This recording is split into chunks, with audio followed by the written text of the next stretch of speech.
നാശം, എന്റെ ഒരു ഗതികേട്. അപ്പനും അമ്മയും പൂത്തോല് കിടന്നുറങ്ങുക. ഇതൊക്കെ ക്ലാസ് കഴിഞ്ഞ് വന്ന സമയം ഉണ്ടെങ്കിൽ അലക്കേടാ. ഇല്ലെങ്കിൽ ശനിയാഴ്ച ഞായറാഴ്ച എന്നാ പറ്റിയെന്ന് വെച്ചാ അന്നും. അമ്മച്ചോട് ഇവിടെ വിറക് കൊണ്ടുവയ്ക്കാൻ പറഞ്ഞിട്ട് അതും ചെയ്തിട്ടില്ല. ഇനി വിറക് കൊണ്ടുവരണം, അരി ഇടണം, പ്രോജക്റ്റ് എഴുതണം, ക്ലാസ്സിൽ പോണം. എന്റെ ഒരു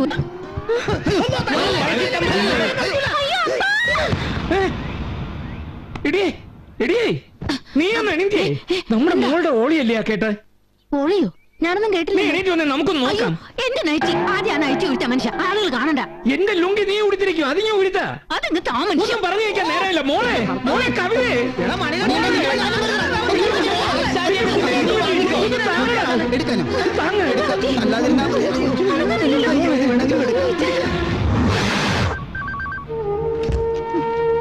സർ, ഈ മരുന്ന് എത്രയും പെട്ടെന്ന് എത്തിക്കണം.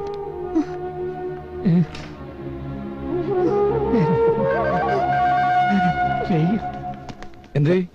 അത്യാവശ്യമായി ഇഞ്ചക്ഷൻ വേണം. ഈ മരുന്ന് ഉടനെ വാങ്ങണം.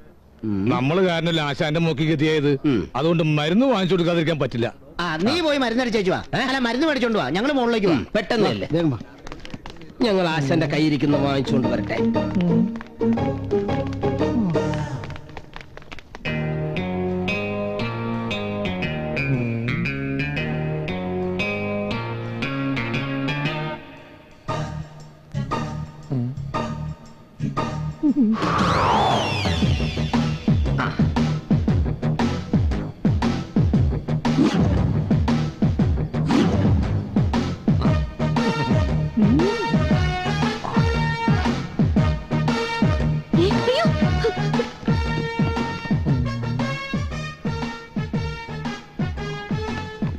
എന്താ ഇവിടെ ബോംബ് വെച്ചിട്ടുണ്ട്. ഇവിടെ ബോംബ് വെച്ചിട്ടുണ്ട്. എല്ലാവരും മാറിക്കോ. നീ പോലെ ഇതിലുള്ള മരുന്നൊക്കെ എടുത്തു വെച്ചേ. ഞാനപ്പോഴേക്കും ബോംബ് ചെക്ക് ചെയ്യട്ടെ. ഇവിടെ ഇതാണ് പിടിച്ചു. ഓടിക്കോ.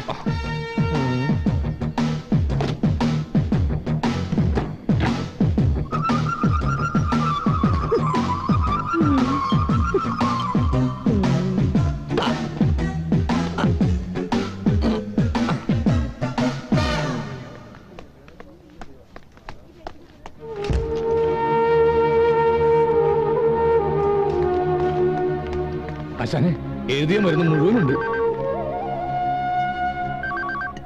അതെ, ഞാൻ എന്തെങ്കിലും കഴിക്കാൻ വാങ്ങിക്കൊണ്ടുവരാം.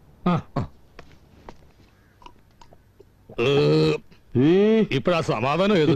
നീ ബില്ല് കൊടുത്താലേ എനിക്ക് സമാധാനാവും. അതൊന്നും നീ പേടിക്കണ്ട. എന്നാ കൊടുക്ക. ഇത് കണ്ട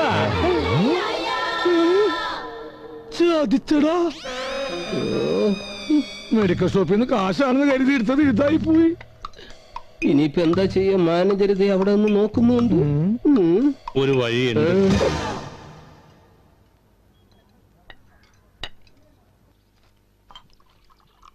ചേട്ടന്മാരെ കിട്ടിയപ്പോ സന്തോഷായില്ലേ എന്റെ കുട്ടിക്ക്? അപ്പന്റെ ശിഷ്യന്മാരല്ലേ, നല്ലവരാ. അവർക്ക് നമ്മളെ ജീവനാ. അതാടി നാടകത്തിന്റെ ഗുണം.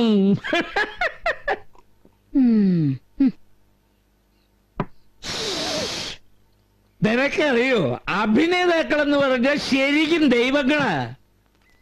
ഓരോ കഥാപാത്രങ്ങളും ഓരോ അവതാരങ്ങളാ, ദൈവത്തിന്റെ അവതാരങ്ങള്. എല്ലാത്തിനും അവസാന വിജയം നന്മയ്ക്ക് മാത്രമായിരിക്കും. അപ്പച്ചൻ വീണ്ടും അതേ മോളെ, വിടരുന്നതിനു മുമ്പേ മോളെ, സംഗതി പോരല്ലേ?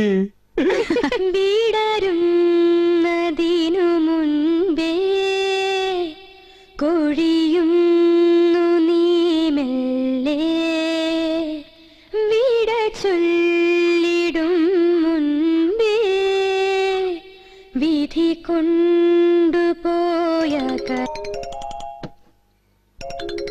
മണികണ്ഠനും കൂട്ടരുവാ നിന്റെ ചേട്ടന്മാര്. അവർക്ക് തൽക്കാലം പിടിച്ചു നിൽക്കാൻ ഞാനൊരു ജോലി ശരിയാക്കിയിട്ടുണ്ട്. ഹലോ, എല്ലാം ഞാൻ പറഞ്ഞിട്ടുണ്ട്. ഘോഷ് കണ്ണംകുളങ്ങര എന്റെ ഒരു ശിഷ്യനാ. confusion now hath made his masterpiece. More sacrilegious murdered has broke up the Lord's anointed temple and stores thence the life of the building.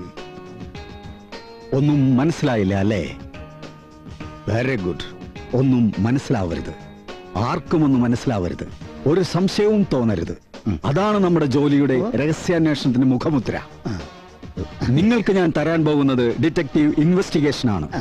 ഗൾഫിൽ താമസിക്കുന്ന ഭർത്താക്കന്മാരുടെ ഭാര്യമാർ ഇവിടെ എന്ത് ചെയ്യുന്നു എന്ന് തെളിവ് സഹിതം നിങ്ങൾ ഹാജരാക്കണം. അവർ എവിടെ പോകുന്നു, ആരുമായി ചാറ്റിംഗ് നടത്തുന്നു, എന്തൊക്കെ ചെയ്യുന്നു, അത് നിങ്ങൾ അന്വേഷിച്ച് തെളിവുകളടക്കം ഹാജരാക്കണം. മിസ്സിസ് ഇന്ദിര വാസുദേവ്, എക്ലൈ number 18, house number 303, Gandhinagar, second street. വെറുതെ കട. Okay, thank you sir. എന്നാൽ പോയിക്കൊള്ളൂ.